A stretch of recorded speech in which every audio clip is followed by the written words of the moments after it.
London, 1869. The candlelight trembled when Lady Rosalind Fairfax raised her voice. She shouldn't have done it, she knew perfectly well. But the words had already escaped her lips, cutting through the perfumed air of the ballroom like a sharp blade slicing through silk. The scent of jasmine and beeswax that moments before had seemed pleasant now weighed heavy, suffocating, as silence spread. "With all due respect, Your Grace," her voice sounded too clear, too firm. "You are completely mistaken." Silence descended like heavy snow. 300 pairs of eyes turned to her. The string quartet stopped mid-musical phrase, the violinist's bow frozen in the air. Even the clinking of champagne glasses ceased. Rosalind could hear her own heart pounding in her ears, so loud it seemed impossible that others couldn't hear it too. And then he looked at her. Sebastian Hartwell, Duke of Greystone, turned his head slowly, like a predator that had just detected movement where there should be no life. His eyes, of a stormy gray that had already made experienced lords lower their heads, fixed on Rosalind with an intensity that should have made her retreat. Candlelight danced across his face, accentuating the hard line of his jaw, the severity of his compressed lips. But she did not retreat. She held his gaze across the distance separating them, feeling her heart hammer against her ribs like a bird in a cage too small. The hand holding her fan trembled, just once, but she tightened her fingers until her knuckles turned white and the trembling stopped. His lips didn't move, they didn't need to. That look said everything. "How dare you?" Rosalind raised her chin an inch. Her own eyes, green as spring leaves, answered in silence. "I dare." Something changed in the air, something dangerous and irreversible, like the first crack in a lake's ice during the thaw. The Duke took a step forward. "Lady Fairfax," his voice was low, controlled, lethal. "The entire room awaits your elucidation." It wasn't an invitation, it was a challenge, a duel with words instead of swords. Rosalind felt her aunt's hand squeeze her arm in silent warning. She felt the gazes of the matrons around her, hungry for scandal, thirsty for someone's fall to entertain their tedious afternoons. She felt the weight of 24 years of impeccable education, telling her to lower her eyes, curtsy, beg forgiveness. Instead, she spoke. "Your Grace's factories employ children of 6 years, 16 hours a day. You called this opportunity. I call it cruelty disguised as charity." The shock was audible, a collective gasp, like wind crossing wheat. Sebastian Hartwell didn't blink, didn't look away. He crossed the room with measured, deliberate steps, each movement a demonstration of contained power. The sound of his boots against the marble echoed like drum beats. The crowd parted like the sea before Moses, silk dresses whispering as they hastily moved aside. He stopped 2 steps from her, so close that Rosalind could see the texture of his perfectly tied cravat, the impeccable cut of his black coat, the reflection of candles in his storm-gray eyes. She could feel the heat emanating from him, or was it her own blood boiling in her veins? "And you, miss," he murmured, voice so low only she could hear, "believe you know better than I what is cruel?" There was something more in that look, something beyond anger or arrogance, a pain so ancient and deep that for an instant Rosalind forgot to breathe. It was like looking at a wound that had never healed, only been covered by layers of ice and studied indifference. But the magic broke when he took a step back, inclined his head in false courtesy, and said loudly enough for all to hear, "How fascinating! An expert in morality where one least expects to find one." The audience laughed, nervous, servile, cruel. Rosalind didn't lower her eyes, not when he turned and crossed the room, his coat billowing behind him like a cape of shadows. Not when the ladies began to whisper behind their fans, venomous words disguised as concern. Not when her aunt pulled her outside, fingers digging into her arm, whispering about social ruin and madness. Only when she reached the carriage, protected by the darkness of the London night and the smell of old leather and horse, did she allow her knees to tremble. She had defied the most powerful man in England. And the worst part, the absolutely terrifying part, was that a part of her wanted to do it again. Sebastian didn't sleep that night. He remained in his library, a glass of cognac untouched on the table, watching the flames of the fireplace devour oak logs. The fire crackled. Shadows danced on the shelves filled with leather-bound volumes he no longer read. The grandfather clock marked the hours with relentless beats, each tick a reminder of time wasted in useless vigil. And he couldn't stop seeing those defiant green eyes. How had she dared? No lord had spoken to him that way in 10 years.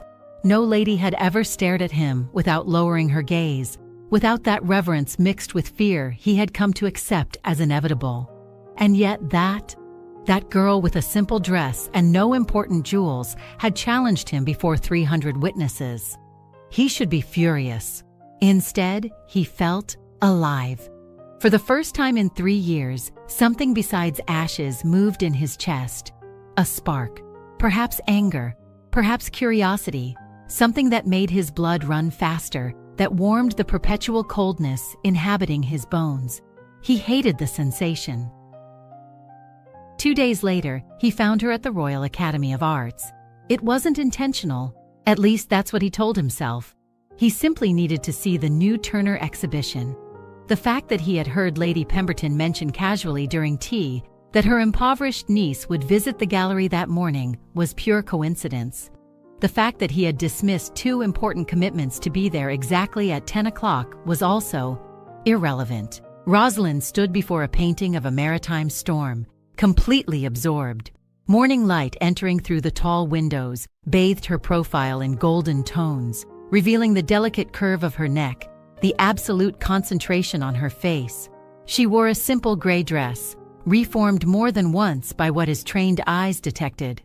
The fabric slightly lighter where it had been adjusted, the cuffs discreetly mended.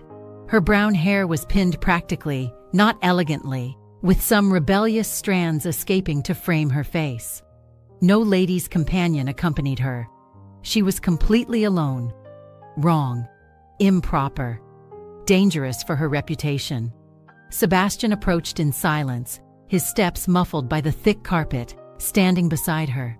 She didn't notice immediately, hypnotized by the violent brushstrokes that captured the chaos of furious waves rising against a black sky charged with fury. "Turner understands storms," he said calmly. She turned with a start, eyes wide. She recognized him instantly. Color fled from her face like a receding tide, then returned in a charming blush that spread from her cheeks to the base of her neck. "Your Grace," she began, voice less firm than at the ball. "Won't you curtsy?" Yes, naturally. Liar." The word came out soft, almost amused. Rosalind blinked, disconcerted, searching for some sign of anger or disdain in his face. She found none, just interest, curiosity perhaps. Sebastian leaned slightly, maintaining appropriate distance, but letting his voice drop to an intimate tone. "You don't curtsy. Not really. You execute the movement because you must, but your gaze remains rebellious." He paused, studying her. "It's fascinating. I'm not a specimen for study, sir. No, you're something far more dangerous." The air between them vibrated. Rosalind should move away, call her aunt waiting in the carriage. The rules of propriety were clear. A young lady should never be alone with a gentleman, especially in such an isolated place in the gallery. Instead, she heard herself ask, "Why hasn't your Grace smiled in 3 years?" The effect was immediate. Sebastian froze. His stormy eyes darkened to almost black, and something dangerous crossed his face, pain so intense it seemed physical. For a moment, Rosalind feared she had gone too far, had touched a wound that should never have been exposed. "Choose your blows carefully, Lady Fairfax." His voice was dangerously low. "Not all wounds are visible." "I know," she replied softly. "I lost my father 8 months ago. He died believing he had failed us." She swallowed hard, feeling the familiar burn of unshed tears. "So yes, Your Grace, I know about invisible wounds." Something crossed his face. Surprise. Perhaps understanding. The aristocratic mask wavered, just for a second, and beneath it, Rosalind glimpsed the man. Not the title, not the power, but the broken person trying to hold the pieces together. Sebastian extended his hand, not to touch her, but pointing to the painting. Turner painted this after surviving a shipwreck. He tied himself to the mast to feel the storm, nearly died. His eyes didn't leave hers. Some of us remain trapped in storms, Lady Fairfax, and tying oneself to the mast is the only way not to be swept away. Or, said Rosalind calmly, you could let go and learn to swim. The silence that followed was different, not hostile, not uncomfortable, charged with possibility, like air before a summer storm, heavy, electric, inevitable. Your Grace, the shrill voice cut through the moment like scissors through silk. Lady Helena Montrose, the Duke's cousin, entered the gallery like a perfumed breeze, all blue silk and calculated smiles. Her high-heeled shoes clicked against the marble floor, announcing her presence with proprietary authority. What a wonderful surprise to find you here. And Lady Fairfax as well, I imagine. Her tone made it clear she imagined nothing at all, and that Rosalind's presence was decidedly inconvenient. Sebastian took a step back, his expression returning to the perfect aristocratic mask. The transformation was instantaneous. The man disappeared, the Duke returned. Rosalind felt the loss like a cold breeze on a warm day. Lady Helena. Lady Fairfax was sharing interesting perspectives on Turner. How delightful! Helena intertwined her arm with his possessively, fingers gripping the fabric of his coat like claws wrapped in lace gloves. But I fear we have an appointment with the Marquis of Aldeborough. Remember? There was no appointment. Rosalind saw clearly the lie in Helena's glittering eyes, saw the way she pulled Sebastian toward the exit with barely disguised urgency. She also saw, for a fraction of a second, his hesitation. Then Sebastian nodded, looked at Rosalind one last time, a look that promised something unspoken, and said, "Until soon, Lady Fairfax." It wasn't a farewell. It was a promise. When she was alone, Rosalind realized her hands were trembling. She looked again at the storm painting, the dark waves threatening to swallow the ship, the sky heavy with contained fury. Learn to swim, she had said, but what if she was already drowning? From that day on, Sebastian was everywhere. Not obviously, never obviously, but Rosalind began to notice him. At the opera, in a box that offered perfect view of hers, his silhouette outlined against the red velvet, motionless as a statue while everyone around conversed. In Hyde Park during her morning walk, mounted on a black stallion that seemed made of shadows, always maintaining respectful distance, but undeniably present. At the bookshop in Piccadilly, where she bought new volumes of poetry, leafing through books he never took, his eyes invariably finding hers through the shelves. He never approached, just watched. It was disconcerting, exciting, absolutely inappropriate. And she couldn't stop looking for him in the places she frequented. Her eyes automatically sought that tall, dark figure, that aristocratic bearing impossible to mistake. Her heart accelerated when she found him. It sank in disappointment when he wasn't there. The invitation arrived on a rainy April afternoon. The Duke of Greystone has the honor of inviting Lady Fairfax for tea at his residence, accompanied by appropriate chaperone, Wednesday at 4 o'clock. Aunt Agatha nearly fainted. It's a trap. He intends to humiliate you, dear. Refuse immediately. But Rosalind looked at the expensive paper, smooth cream beneath her fingers, the perfect calligraphy with its elegant slanted letters, the wax seal with the ducal coat of arms pressed carefully. There was something there, a hesitation in the pen's pressure on certain words, a small smudge where he had restarted, as if choosing and discarding phrases before deciding. He had written it himself, not a secretary. "I'll accept," she said calmly. "Rosalind, with you as chaperone, naturally." She smiled weakly. "Where's the danger in taking tea?" "Everywhere," whispered her heart. The days passed slowly for Rosalind until the arrival of the day when she would take tea at the Duke's residence. Each morning seemed to drag, each afternoon stretched endlessly. She changed dresses 3 times on Wednesday, finally choosing a simple but well-cut dark blue, the best she owned without being pretentious. Greystone Mansion dominated Park Lane, like a fortress of marble and pride. Rosalind climbed the steps with trembling knees but raised head, Aunt Agatha muttering nervously beside her, rosary hidden in her gloved hand. The butler, a 60-year-old man with posture straighter than any soldier, conducted them through corridors that smelled of beeswax and old roses. The halls were magnificent but curiously lifeless, like a museum instead of a home. Portraits of ancestors watched them from the walls with painted eyes that seemed to judge each step. The silence was oppressive, broken only by the ticking of invisible clocks and the whisper of their skirts against the polished marble floor. Sebastian awaited them in the winter garden. Standing against the afternoon light crossing through the glass, he seemed less duke and more man. He wore only a vest over his shirt, no coat. His sleeves were slightly rolled up, revealing strong and surprisingly tanned forearms, evidence that he didn't spend all his time in closed rooms. A white rose rested on the table beside ivory chess pieces, its perfect petals contrasting with the dark wood of the board. "Lady Fairfax, Lady Agatha." He bowed. "Thank you for coming." Aunt Agatha curtsied so deeply she nearly lost her balance. Rosalind limited herself to a respectful but not servile nod. His lips curved, almost a smile. "Lady Agatha, I took the liberty of asking the housekeeper to prepare a special selection of ginger biscuits. I believe they're your favorites?" Agatha blushed with surprised pleasure. "How did he know?"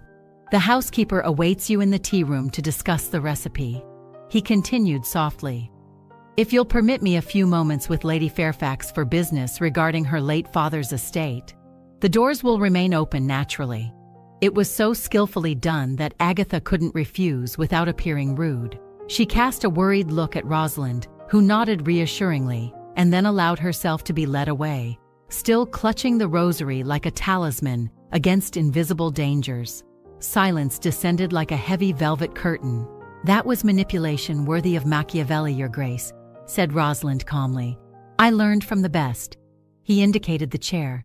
"Please sit." She sat, spine straight, gloved hands folded in her lap. Sebastian remained standing, creating deliberate disadvantage. Rosalind understood. He didn't want to be above her. But what did he want? "Do you play chess, Lady Fairfax?" The question caught her off guard. "I do." Well enough to know when I'm being positioned on an invisible board." This time he smiled, briefly, like sun breaking through clouds. It was so unexpected that Rosalind's heart leaped.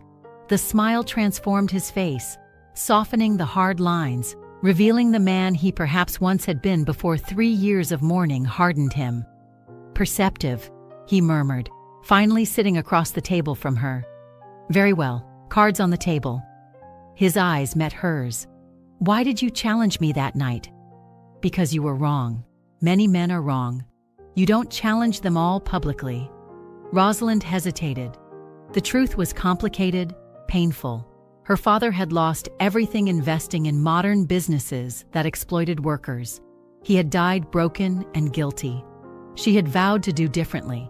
Sebastian observed her hesitation and, surprisingly, spoke first. "They weren't 6 years old," he said calmly. "The children in my factories, they were 10, some 9. Rosalind felt anger rise.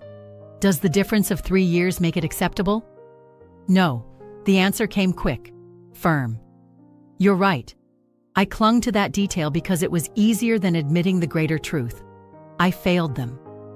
His fingers drummed the table once, the only evidence of nervousness. "I delegated management to the foreman, didn't ask questions, didn't want to know." "That's worse," she whispered, choosing not to see.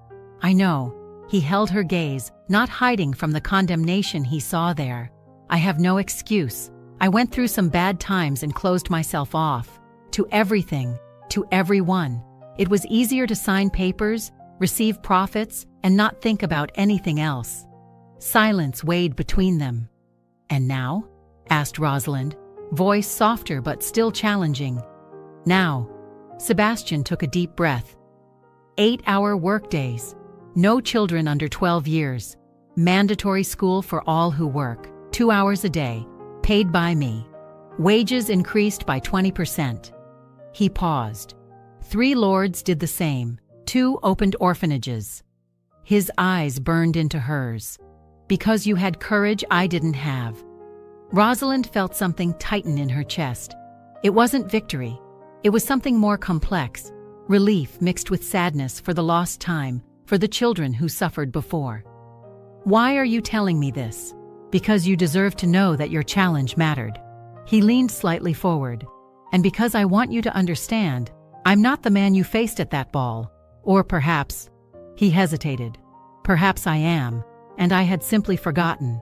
Because silence is complicity, said Rosalind finally, completing the conversation they had begun. And I've been a silent accomplice for too long. Sebastian studied her with an intensity that should have been uncomfortable, but strangely wasn't. Do you know what your courage caused? Besides the changes I mentioned? My social ruin? Admiration, he corrected softly. Letters from workers thanking anonymously. Mothers blessing your name in churches you'll never visit. His voice descended. And a dead duke realizing that perhaps there's still reason to be alive. Rosalind blinked, stunned by the raw vulnerability in those words. Your Grace. Sebastian, he interrupted. When we're alone, please call me Sebastian. The name sounded too intimate, too dangerous. I can't. You can. His voice dropped to a whisper. Rosalind. The way he said her name, slowly, tasting each syllable like rare wine, made something melt inside her. This was wrong. He was a duke. She was nobody. A closed widower. A lady with no future. There was a social abyss between them that no factory reform could cross. And yet, when he extended his hand across the chessboard, not touching, just offering, palm up in a gesture of surrender, she found her own hand moving to meet it. Their fingers brushed, just their index fingers, separated by the silk of their gloves. The touch burned. I'm playing dangerously, Your Grace, she whispered. Sebastian, he corrected again, eyes locked on hers. And so am I. The sound of footsteps in the corridor made them pull back simultaneously. When Agatha returned, chattering animatedly about recipes and the housekeeper's kindness, she found them sitting appropriately, discussing Victorian poetry with the formality the situation required. But the white rose that Sebastian pressed into Rosalind's hand upon farewell, hidden in the folds of her skirt where no one would see, soft and fragrant petals against her fingers, was still warm from his fingers. That night, Rosalind placed it between the pages of her favorite book, Jane Eyre, marking the page where Rochester finally confesses his love. She observed the flower through candlelight, so delicate and perfect it seemed impossible it would last. And she knew, with frightening certainty, that she was lost. Sebastian stood in his private wing, a place where no lady was ever admitted, looking at the portrait he hid from visitors. Isabel's delicate face stared back at him, hair blonde as wheat in the sun, pale blue eyes that always seemed to look beyond him to something he could never reach, a soft smile that never truly reached her eyes. His late wife. The painting had been done 6 months after their wedding, when he still had hope that perhaps they could find happiness, if not love. The artist had perfectly captured that ethereal quality of hers, as if she were already half absent, half ghost even before dying. They married when he was 26, she 19. An arranged marriage, appropriate, without love, but without cruelty. Isabel had been sweet, obedient, perfectly adequate, and completely unhappy. He had tried. For 2 years he had tried to make her genuinely smile. He'd bought jewels she wore once and stored away. He'd taken her on trips she endured in polite silence. He'd offered freedom she didn't know how to use. But there was something broken in her from the beginning, a melancholy no wealth could cure, a sadness no kindness could reach, an emptiness no attention could fill. Then she became pregnant. Sebastian remembered the hope he felt. A baby, new life. Perhaps a child would give Isabel purpose, something to love when she clearly couldn't love him. Perhaps, but the birth had been brutal. 36 hours of agony. The doctors tried everything. Forceps, different positions, bloodletting that left Isabel even paler. He held her hand, feeling the delicate bones beneath cold, damp skin, whispered promises he couldn't keep. He watched life drain from her along with so much blood it stained the sheets from white to red to black. The baby was born dead, a boy, perfect and silent. Tiny fingers curled, dark lashes against porcelain cheeks, bluish lips that would never breathe. Isabel followed him 2 hours later, her last whispers being, finally free. Not from him, from life. Sebastian had never cried. He just closed himself off, had all the mirrors covered, dressed in black, put on mourning like armor, and vowed never to feel again. Pain was vulnerability. Love was risk. Both were luxuries he couldn't afford. Until green eyes challenged him in a ballroom. Damn it. He turned away from the portrait, leaving Isabel to the shadows where she had always preferred to be. Rain continued falling, transforming the world outside into a gray and melancholy blur. He shouldn't have gone to the orphanage that day. He had dozens of urgent matters, contracts to review, tenants to meet, Parliament demanding his presence. But it had been several weeks since his last inspection, so something in him, something Rosalind had awakened, something that refused to go back to sleep, insisted on seeing personally. The building was clean, well-maintained. The children wore adequate clothes, mended but clean. There was enough food, qualified teachers, heating in the cold months. He financed everything anonymously. No one needed to know that the cold Duke of Greystone had a weakness for orphans. Your Grace, the matron curtsied, work-roughened hands nervously intertwined. We have a new resident, an abandoned baby found on the steps of St. Paul's, only 3 months old. She hesitated, biting her lip. He cries a lot, day and night. We can't calm him. Sebastian shouldn't ask, shouldn't care. Babies cried. That's what they did. It wasn't his problem. Take me to him. The baby was in the nursery, wrapped in worn but clean white blankets, his face red and contorted in silent anguish. His tiny lungs seemed to have no more strength to cry, just irregular sniffles, as if he had given up asking for help. Something broke in Sebastian's chest. Without thinking, he extended his arms. The nurse hesitated, looking at the expensive clothes, the gloved hands that had never held a child. Then, carefully, she placed the baby in them. The boy was so light, so fragile, so alive. Warm where his son had been cold, breathing where his son had remained silent, crying, even if weakly, where his son had never made a sound. Sebastian sat in the worn rocking chair, holding him awkwardly. The baby sniffled, then nestled against the expensive coat, finding warmth. The small fingers gripped the wool fabric, clutching as if Sebastian were the only solid thing in a terrible and frightening world. And for the first time in 3 years, Sebastian felt tears burn his eyes. Your Grace? The voice made him turn sharply. Rosalind stood in the doorway, hair damp from rain sticking to her forehead and cheeks, wrapped in a simple cape that had seen better days. She carried a basket of bread obviously brought from home, probably baked by herself, knowing her circumstances.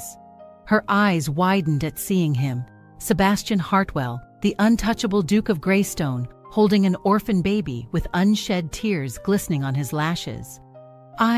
She began, then stopped, understanding crossing her face like dawn.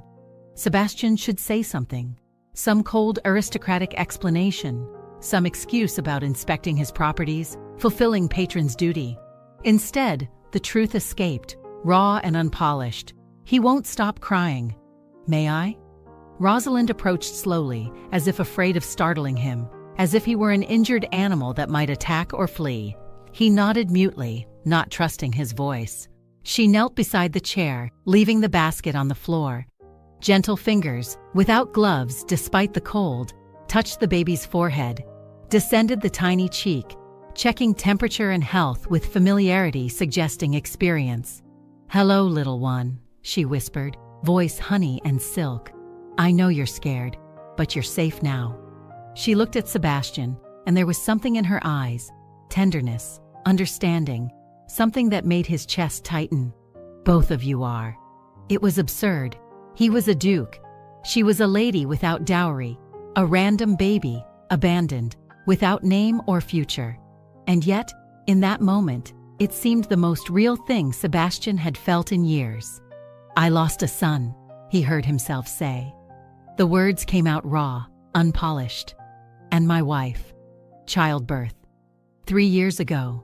Rosalind's hand found his over the baby's blanket, warm fingers pressing through the fabric. "I'm sorry," she whispered.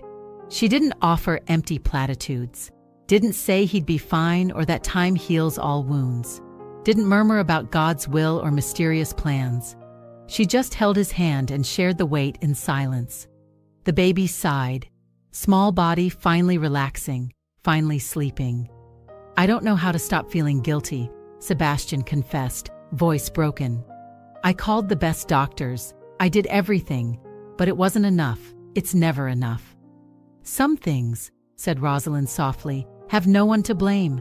They're just terrible and unfair." She squeezed his fingers. "But the guilt you carry doesn't honor them. Living would honor them." Sebastian looked at her, really looked. Simple hair escaping from practical hairdo, reformed dress with careful patches at the seams, face without classical beauty but with something better. Truth, courage, compassion without pity, strength without judgment. "How dare you?" he whispered, echoing his first words at that ball that seemed to have happened in a different life. "Be exactly what I need when I vowed never to need anyone?" Rosalind smiled. Sad, understanding, beautifully broken. "Perhaps," she replied. "Some of us are placed in each other's path precisely when we resist most." Rain continued falling. The baby slept, breathing soft and regular. And Sebastian Hartwell began, for the first time in 3 years, to believe he might be able to breathe without pain. The scandal began softly, like slow poison, whispers in tea rooms, voices lowering when Rosalind entered, then rising as soon as she passed.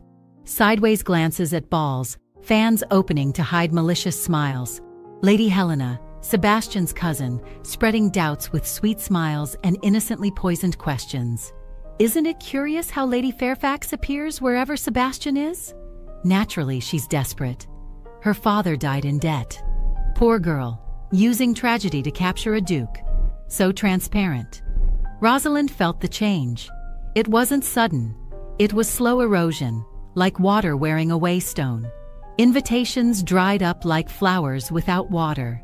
Old friends averted their eyes when they crossed paths on the street, suddenly fascinated by shop windows or clouds. Even Aunt Agatha began asking uncomfortable questions, voice laden with concern and unspoken disapproval. She should stop seeing him. She knew this. The logic was crystal clear. Distance herself, let the scandal die, preserve what remained of her reputation. But when Sebastian appeared in her garden at dawn, without announcing himself, without ceremony, without the protocol that governed every interaction in London society, she descended in her robe and stood barefoot on grass wet with dew. The cold bit her bare feet, but she barely noticed. Morning mist enveloped the garden in mystery, transforming everything into pearl and silver tones. "What are people saying?" he asked without preamble, standing among the roses his mother had planted years ago. "That I'm a fortune hunter." "Are you?" Rosalind should be offended. The question was insulting, direct, completely improper. Instead, she laughed, a bitter sound that echoed in the quiet morning air. "If I were, Your Grace, I would have chosen a much less complicated target." He took a step forward, then another. He stopped so close she could see where he'd shaved hastily, leaving a small cut on his jaw still red. She could feel the heat emanating from him, cutting through the cold morning air. "Sebastian," he corrected for the 100th time, and there was almost desperation in his voice. "And you didn't choose." His voice descended. "Neither did I." "Then what are we doing?" "Something dangerous," he admitted. "Something impossible." He hesitated, then took something from his pocket. A small dark green velvet box, worn at the edges by time. Something inevitable. Rosalind's heart stopped. "No," It's not a marriage proposal." He interrupted quickly, almost stumbling over the words. "Not yet. I know it's too soon, too inappropriate. But—" He opened the box with hands that trembled slightly. Inside was a silver brooch in the shape of a rose. Simple, elegant, completely unpretentious. The metal was slightly tarnished by time, each petal carved with meticulous care. "It was my mother's," said Sebastian softly, voice laden with memory. "She wore it every day, not because it was valuable, but because my father gave it to her on the day he finally admitted he loved her." His eyes met hers. It took 2 years. He was too stubborn to admit feelings. She was patient enough to wait. "Why are you telling me this?" "Because I want you to know that, even if I need time to thaw, to learn to love without terror."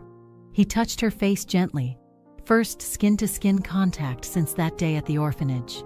His fingers were warm against her cheek, cold from the morning. "You make me want to try." Rosalind closed her eyes, feeling tears escape. They descended warm down her face, wetting his fingers. "Society will destroy us." "Let it," he said, fierce, voice low but intense as contained fire. "I've been destroyed before. I survived." He tilted his forehead against hers, breath mingling with hers in the narrow space between them. "But I don't know if I'd survive losing you before having the courage to truly have you." "Sebastian." He kissed her forehead, soft, reverent. A promise not of passion, but of something deeper. Commitment, choice, future. "You don't need to answer now, just—" He pressed the brooch into her hand, the cold metal against her warmed palm. "Know that there's a man here. Under Duke, under ashes, under 3 years of living death. And this man," voice broke, "this man wants to live again." Rosalind held the brooch, feeling its weight, not just the metal, but everything it represented. Hope, risk, the possibility of happiness and the certainty of pain if everything collapsed. And she knew with terrible and wonderful certainty that there was no longer a choice. She had already chosen him. The sun began to rise, burning through the mist, transforming the garden into gold and green. And there, barefoot on the wet grass, they remained, not touching beyond that brooch pressed between their hands, but connected by something stronger than physical contact. By promise. The letter arrived during breakfast, anonymous, on cheap paper that contrasted cruelly with the fine porcelain and linen tablecloth. The handwriting was disguised, large, angular letters that seemed to want to scream. But the content was pure venom. Lady Fairfax, daughter of a bankrupt baron, is seducing the Duke of Greystone to save herself from poverty. She has been seen alone with him on multiple inappropriate occasions. The poor girl has no shame, using his mourning to manipulate him. Copies arrived at 50 noble houses. 50 matrons read it with morning tea. 50 times the poison spread. By the end of the day, all of London was talking. Rosalind faced everything with chin raised and heartbroken. Not because she believed Sebastian would abandon her, but because she knew he should. A duke had responsibilities, to his name, his family, the hundreds who depended on him. She was just her, nobody. Less than nobody now, with reputation stained beyond recovery. What she didn't expect was his silence. Days passed. No visit, no message, no public defense. The silence echoed louder than any accusation, more painful than any direct rejection. Rosalind found herself looking out the window every time she heard horses, heart leaping and then sinking when it wasn't him.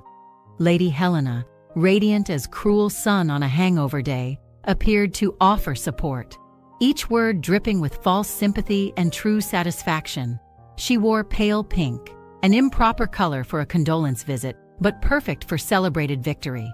Poor dear. Naturally, Sebastian had to reconsider. He has responsibilities, reputation. She smiled, and there was triumph in her blue eyes. Surely you understand. Rosalind understood then, with clarity that cut like glass. Helena had written the letters. And Sebastian, pressured by advisors and the weight of his title, by Isabel's ghost and 300 years of family history's expectations, had chosen not her. At Greystone Mansion, Sebastian was at war. His lawyers insisted, reasonable voices presenting logical arguments, distance himself. Wait for the scandal to pass. Protect the Hartwell name. Your Grace, be sensible. The girl is nobody. We'll find an appropriate match when this passes. Helena begged tearfully, real tears rolling down flushed cheeks. Think of the family.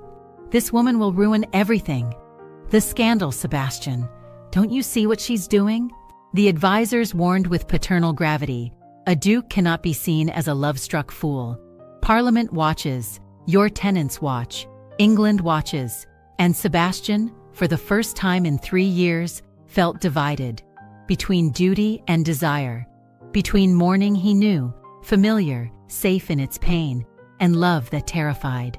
Between being the duke everyone expected and the man Rosalind had seen holding a crying baby. Isabel had never challenged him, never made him feel neither joy nor pain, just that gray, dead existence. She had been safe, predictable, dead even before dying. Rosalind was fire, courage, gloriously alive. Looking at her was like looking at the sun, bright, warming, impossible to sustain without burning. And loving her meant risking the devastating pain of losing again. It meant opening an already shattered chest and offering the shards to someone who could pulverize them even more. So he committed the worst mistake. He hesitated. 1 week, just one. 7 days of silence while he fought himself. 7 nights without sleep, looking at the brooch she had returned to him. No, wait, that hasn't happened yet. 7 nights drinking cognac he didn't touch, watching fire that didn't warm, searching for courage that seemed to have abandoned him along with his dead wife. But it was enough. When he finally went to her, riding through London with heart pounding and prepared speech, he found the house closed. Dark windows, locked door, butler informing in icy tone that Lady Fairfax was not receiving visitors. Rosalind had departed for her aunt's estate in the country. Without farewell, without message, without chance to explain. Only the silver brooch left in the velvet box, returned through the butler with a note of 3 words in handwriting that trembled as she wrote, "I'm no coward." Sebastian held the brooch, cold metal in his palm, feeling the weight of everything he had lost for the second time. The silver rose seemed to accuse him. Broken promise, destroyed future, happiness thrown away out of fear. And he understood, too late, that the true coward was him. Not Rosalind, who faced scandal with head held high. Not Helena, whose malice was at least honest in its desperation. But him, Sebastian Hartwell, Duke of Greystone, who had all the power in the world and didn't have the courage to use any of it to protect the only thing that mattered, the only face that made him want to wake up in the morning. Derbyshire in May was everything London was not. Green, silent, honest. Rosalind walked through the gardens of Aunt Agatha's estate, trying to breathe without feeling glass in her lungs. The air here was different. Clean, perfumed with wildflowers and damp earth, without the coal smoke that always hung over London. Birds sang without competition from carriages and voices. The sky stretched vast and blue, uninterrupted by buildings and chimneys. She was stronger now, less broken. A lie. She was completely broken, just better at hiding it. She smiled at Aunt Agatha during meals, read books without processing a word, walked through the gardens as if appreciating the beauty, when in truth she just tried to tire herself enough to sleep without dreaming of gray eyes and unkept promises. Sebastian's letters arrived daily. She burned them unopened, watching the wax seal melt and darken, reducing unread words to ashes. She couldn't bear to read words that would come too late, apologies that wouldn't change anything. Lightning illuminated the sky in white and violent flashes. Thunder shook the windows. Rain hammered the roof like war drums. And through it all, urgent knocking at the door. Rosalind ran to the window, heart in her throat. She saw a figure staggering from the mount, soaked, exhausted. The horse, a magnificent stallion, was covered in foam, flanks trembling with effort. How long had he ridden? How many hours through a storm any sensible person would avoid? She would recognize that silhouette in any darkness. Sebastian. She descended running, forgetting propriety, forgetting resentment, wrapped only in nightgown and robe that billowed behind her like white wings, barefoot on cold stones that bit her feet. She opened the door before he could knock again. He was undone, completely, totally undone. Hair stuck to his face, dripping, clothes soaked, heavy with water, molding to his body. Mud splattered on his boots up to the knees, eyes wild with desperation and determination, glazed with exhaustion but burning with something stronger. Need. "I can't," he gasped, voice hoarse and broken. "I can't live knowing you believe I chose fear over you." "Your Grace." "Sebastian," he spoke, voice breaking into something close to a sob. "Please, just Sebastian." Rosalind trembled, pressing the robe against her body. Rain entered through the open door, wetting her clothes, but she didn't move. "You hesitated." Yes, the raw admission surprised her. She expected denial, elaborate explanations, excuses, not naked and brutal truth. "I hesitated," he continued, entering without invitation, dripping on the expensive Persian carpet, leaving a trail of water and mud. "I hesitated because I'm terrified. Terrified of loving you and losing you, of having you and not being enough, of building something precious only for life to tear it away again, as it tore away everything I've ever loved." He took a deep breath, trembling, from cold or emotion, impossible to tell. "But I discovered something worse than that terror." "What?" "Living without trying." He took a step forward. Rosalind retreated instinctively. He stopped immediately, hands raising in surrender. "I won't touch you, I won't beg. Just—" He took something from his inner pocket, an envelope, carefully protected from rain by his jacket, dry when everything else about him was soaked. "Read, please." Rosalind took it with trembling hands. She opened it. It was a deed. Properties in Surrey and Kent, investments in railways and ships, a bank account with a sum that made her gasp, everything detailed in precise legal language. In her name, Rosalind Fairfax, not conditional on marriage, not dependent on any man. "What?" "Security," said Sebastian calmly, despite trembling. "So you never again depend on a man, title, or marriage. It's yours, without conditions. If you reject me today, it remains yours. If you accept me and later change your mind, it remains yours. If you marry me and I die tomorrow, it remains yours." His eyes burned into hers. "Because you deserve to choose for love, Rosalind.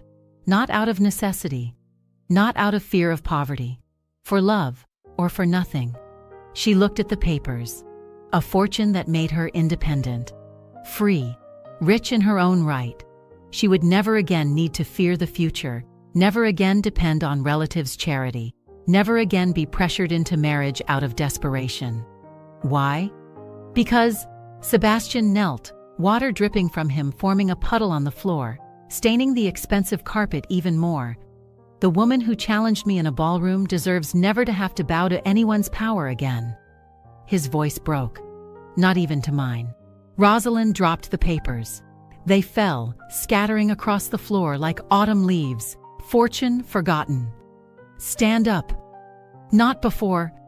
"Stand," she ordered, voice firm even through tears. "Because if you're going to make a declaration, Sebastian Hartwell, make it as a man equal to me, not as a duke at my feet, not as a supplicant, as an equal." He rose slowly, water dripping from him, hope and terror mixing in his face. They stood face to face, she in nightclothes, he soaked to the bone, both trembling. Rosalind took a step forward.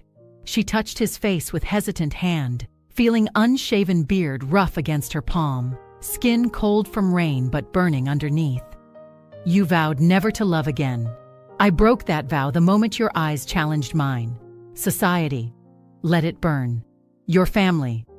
You're my family now, if you'll have me." Rosalind closed her eyes, fighting tears, against hope, against love so immense it terrified, that threatened to swallow everything, that promised joy and guaranteed pain. "I'm still afraid," she whispered. "So am I," he admitted, forehead leaning against hers, breaths mingling. "But I'd rather be afraid together with you than safe and alone. I'd rather risk destruction by your side than guarantee emptiness without you." And there, in the dark foyer while the storm raged outside, Rosalind finally let herself fall, not into his arms, not yet, but into the truth of what they felt, imperfect, terrifying, real. "Stay," she whispered. "Stay tonight, in a separate room appropriately, but stay." Sebastian nodded, not trusting his voice. And when they finally separated, when Rosalind went up to her room and he to the guest quarters with dry clothes provided by a shocked butler, they both knew. The story hadn't ended. It was just beginning. 3 days had passed since Sebastian's stormy arrival. 3 days of long conversations that stretched through the afternoons, comfortable silences that didn't need filling, and slow rebuilding of trust like weaving a tapestry, thread by thread, patiently. He had stayed as an appropriate guest, sleeping in a separate room in the other corridor, but each morning they had breakfast together in the dining room bathed in golden light. Each afternoon they walked through the gardens, maintaining respectful distance, but allowing hands to brush occasionally, accidentally, inevitably. The letter arrived on the 4th morning. A servant brought it with the usual mail, along with invitations that didn't matter and bills that could wait. Rosalind recognized the handwriting immediately. Delicate, perfect, each letter formed with studied precision, unmistakably Helena's. Her first instinct was to tear it up without reading, but something, curiosity, perhaps a need to understand, made her open it. "Dear Lady Fairfax, I must confess, it was I who spread the rumors. I've loved Sebastian since I was a girl, and jealousy blinded me.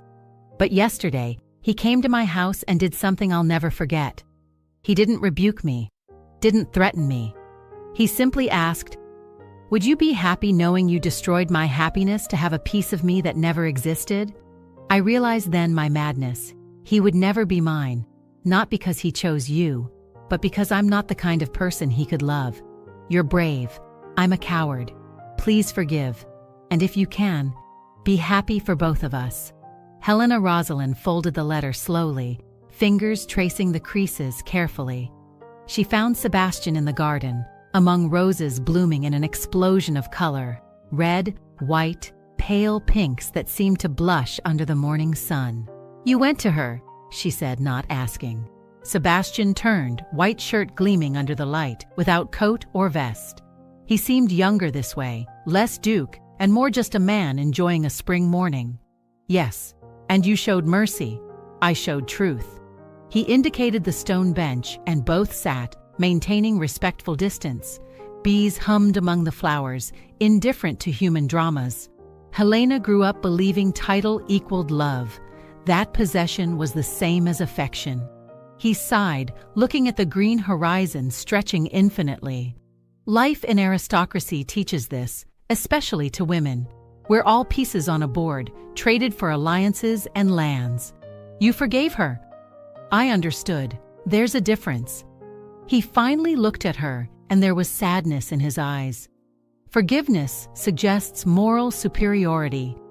Understanding recognizes that, in different circumstances, I could have done worse. Rosalind looked at him, really looked. This man who was a duke but had chosen to kneel on wet carpet, who had been cruel in mourning but gentle in awakening, who carried so much pain but offered so much compassion, who had ridden through a storm for her, risking pneumonia and worse. "Who are you really, Sebastian Hartwell?" He smiled, sadly, beautifully, like sun through rain clouds. "A man who lost everything and believed survival meant never having anything again." He turned to her completely. "But you showed me that survival without life isn't victory. It's just slow existence, deferred death. I'm no savior." "No," he agreed quickly. "You're a mirror. And in your gaze, I saw for the first time in 3 years, not what I lost, but what I could still have.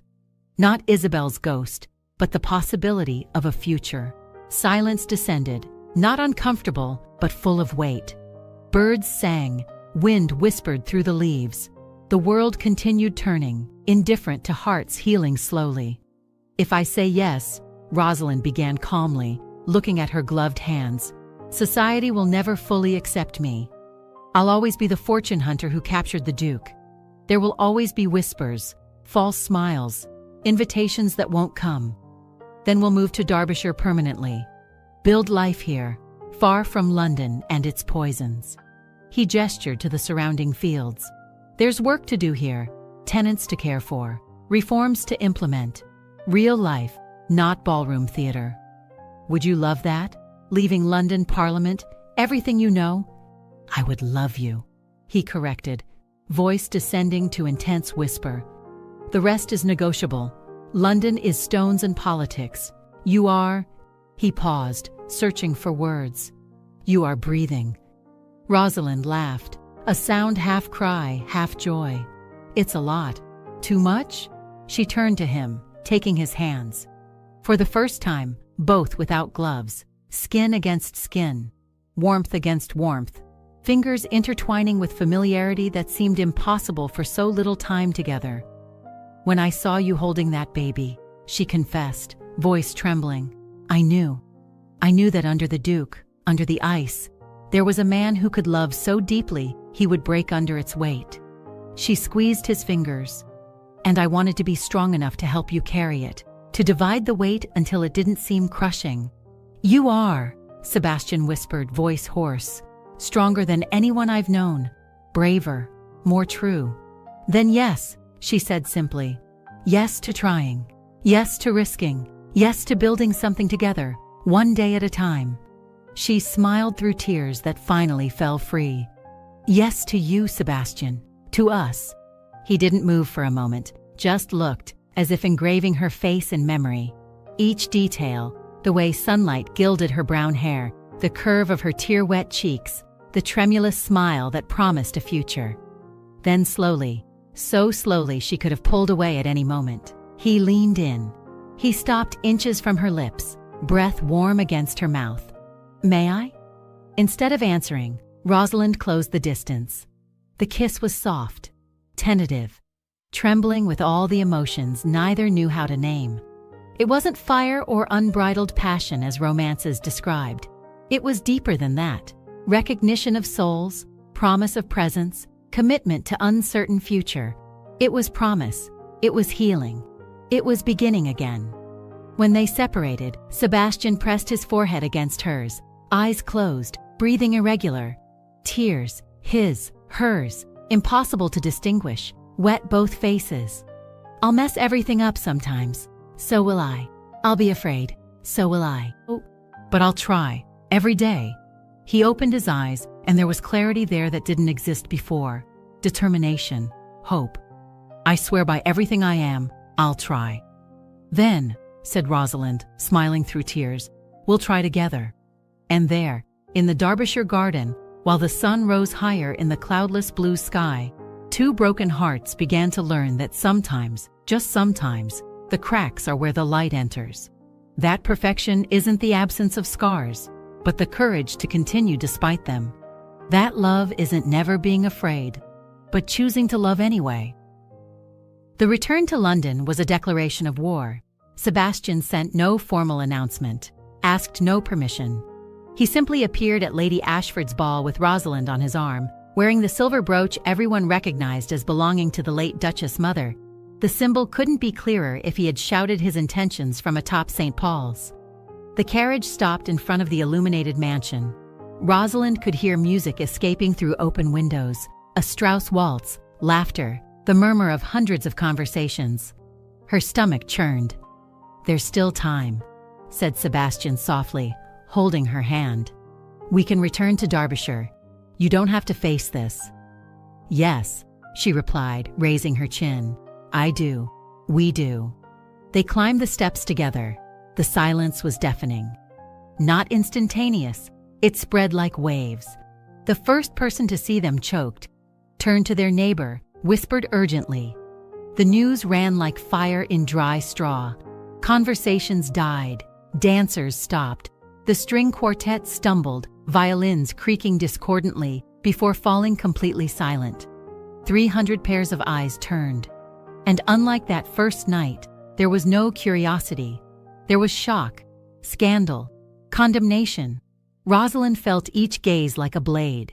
She could hear whispers beginning, words like audacity, shame, absurd, floating through air heavy with perfume and judgment. Her legs trembled, but Sebastian squeezed her arm gently, an anchor in the storm.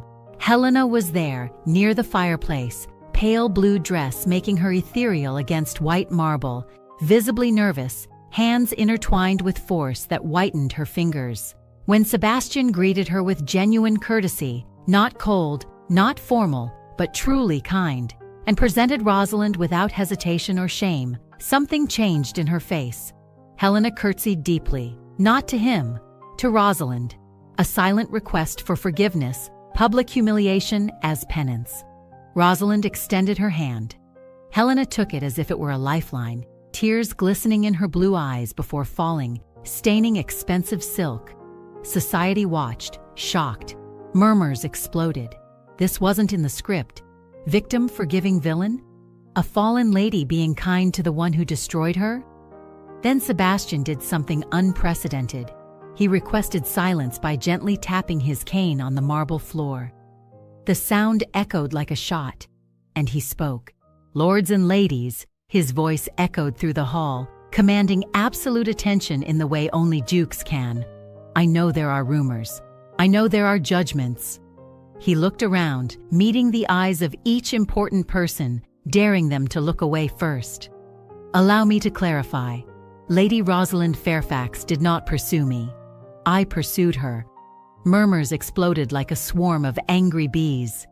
He raised his hand, and silence returned, fearful. "I pursued her because, for the first time in 3 years, someone saw me not as a title, but as a man. Because she had courage I didn't have." His voice gained intensity. "Because when all of you treated me with empty reverence, avoiding me as if pain were contagious, she treated me with truth." He turned to Rosalind, taking her hand and raising it for all to see. The silver brooch gleamed under candlelight. "And if this offends your sensibilities, if this stains reputations, if this defies conventions," his gaze swept the hall, fierce and defiant, "then I gladly defy it all." Lord Pembroke, a 70-year-old man with a reputation for inflexibility and unwavering conservatism, stepped forward. His face was red, white mustache trembling with indignation. "Your Grace, with all due respect, you're allowing emotion to cloud judgment. This lady saved my life," Sebastian interrupted calmly, but there was steel in his voice. "Not from physical danger, from something worse. Slow death inside while pretending to be alive." He looked directly at Pembroke. "And if love is a disease, my lord, then I gladly die from it." Absolute silence. You could have heard a pin drop. Then, from the back of the hall, a young, clear voice. "I heard Lady Fairfax initiated reform in child labor conditions." It was the young Earl of Ashworth, a progressive known for radical ideas, watching with genuine interest. Other young lords near him nodded, curious. "It's true," Sebastian confirmed, allowing himself to smile slightly. "She wrote a detailed proposal. I presented it to the lords in Parliament. 6 have already implemented changes. Others are considering." "And the orphanage?" "She visits weekly, without announcement, without glory, without photographers to document charity." His voice filled with pride. "Some people do good because it's right, not because it's seen." The tide was turning. Rosalind could feel it. Not completely. Never completely. Older faces still frowned in disapproval. Matrons still whispered behind fans. But the younger ones, the progressives, those tired of suffocating old rules, they were listening. Lady Pembroke, wife of the inflexible lord, approached. For a moment, Rosalind feared another attack, more public judgment. Instead, the elderly lady smiled, genuinely softly, like a grandmother seeing her granddaughter. "My daughter died in childbirth 20 years ago," she said softly, just loud enough for Rosalind to hear, voice trembling with ancient memory. I watched Greystone die along with his wife, watched him become a ghost. She took Rosalind's hand with fragile but firm fingers. Thank you for bringing him back to the world of the living. That broke the ice. Not everyone. Many would still disapprove. Many would still whisper. Many would never accept. But enough approached, offering polite greetings, careful courtesies, that the night ended not in disaster, but in cautious possibility. When they were finally alone in the carriage back, curtains closed against curious eyes, Rosalind leaned against Sebastian, exhausted to her bones. Her entire body ached from finally released tension. That was terrifying, reckless, necessary, all of that. She laughed weakly. And possibly social suicide. He kissed the top of her head, lips pressing against her hair. Are you still certain? More than ever. Because now she understood, with clarity that only comes from surviving battle. True love didn't mean defying the world and winning. It meant defying the world and not caring about the result, as long as they stayed together.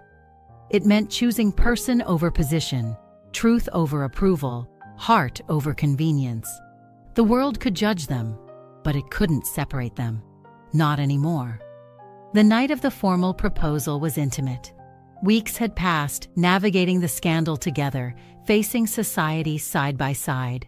Attending dinners where some ignored them, others greeted them coldly, and a few, precious few, received them with genuine warmth. But there was still no ring, no official kneeling, no words that would make it real before the world. Not just a private promise, but a public commitment that neither society nor law could undo. No crowds, no theatricality, just the two of them in Greystone's garden, under June's starry sky stretching infinite and black, speckled with distant diamonds. The air was perfumed with jasmine and night roses. Crickets sang their endless symphony. The crescent moon hung low on the horizon, a silver smile of approval. It was a perfect night, neither cold nor hot, just the exact temperature where the world seems to hold its breath. Sebastian had planned an elaborate speech. He'd rehearsed in his study, carefully chosen words about honor, duty, eternal love. He forgot everything. He knelt on grass, still damp with afternoon dew, feeling moisture penetrate expensive trousers. He took a small velvet box from his pocket, with hands that trembled slightly. Rosalind Fairfax. His voice trembled slightly, emotion breaking through aristocratic control. You already know I love you. You already know I choose you every day, but now. He opened the box, revealing a ring of emeralds and diamonds. 3 emeralds, green as her eyes, surrounded by small diamonds that captured moonlight and multiplied it into tiny rainbows. Now I ask officially, will you be my wife, my duchess, my partner in everything? Rosalind looked at the ring, delicate, but not ostentatious. Antique, she realized, by the style of the setting. Perfect, absolutely perfect. Didn't you tell me to kneel as an equal? She teased gently, but tears glistened in her eyes. He smiled, that complete and true smile she had worked so hard to unearth from beneath layers of ice. That was when I asked forgiveness. Now I'm asking for your hand, and for that. His eyes gleamed, reflecting stars. For that, I kneel with joy, with honor, with gratitude that you exist. Then yes. Rosalind extended her hand, allowing him to slide on the ring. It fit perfectly, as if it had always belonged there. 1,000 times yes.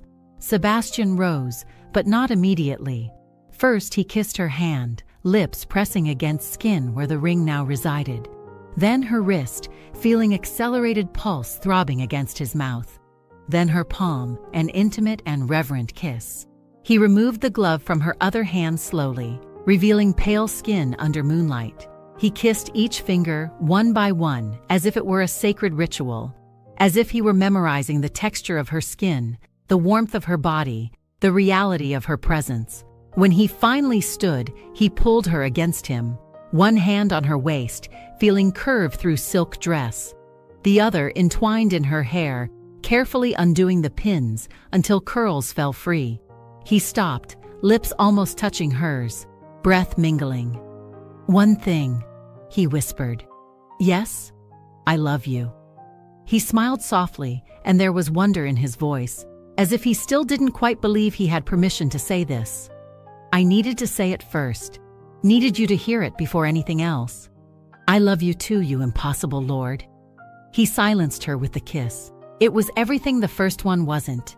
Deep, desperate, full of months of contained desire, overcome fear, love finally not just admitted, but proclaimed. Her hands found his hair, pulling him closer as if a centimeter's distance were intolerable. He lifted her slightly, her feet leaving the ground, and she laughed against his lips, a sound of pure joy. When they finally separated, both breathless, Sebastian pressed his forehead against hers. "I'll live to make you happy." "You'll live," she corrected, fingers tracing the line of his jaw. "And that already makes me happy. Just living. Just being here, present, not a ghost, but a man." He held her face as if it were something sacred, precious beyond measure. "How dare you," he echoed for the last time, smiling. "Become absolutely indispensable?" "The same way," she replied, eyes shining with tears and starlight, "that you dared to look back at that ball. And there, under silent witness stars, infinite sky watching with ancient approval, they understood. It hadn't been defiance that united them. Not scandal, not drama, not manipulative destiny. It had been recognition. Two broken souls seeing in each other the possibility of being whole again. Not because they fit perfectly, but because their imperfections complemented each other. Because their scars told stories that only another wounded heart could truly understand. Love wasn't never being broken. It was choosing to heal together.